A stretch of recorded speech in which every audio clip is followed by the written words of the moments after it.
How to turn off Meta AI on Instagram or Facebook.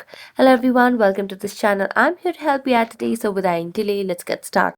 Now, to answer your question on if you can turn off Meta AI on Instagram or Facebook, unfortunately, this is not possible.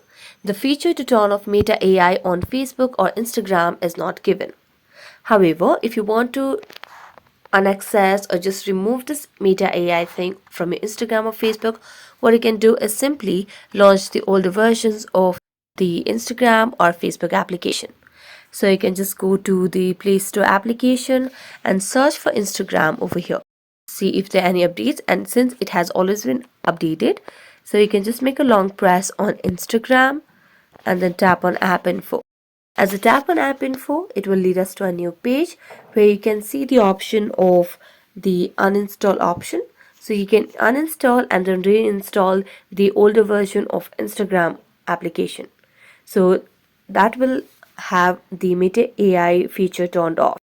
So the process of this turning off Meta AI process goes the same for Instagram or Facebook. So that's it. Thank you so much for watching this video. See you next time.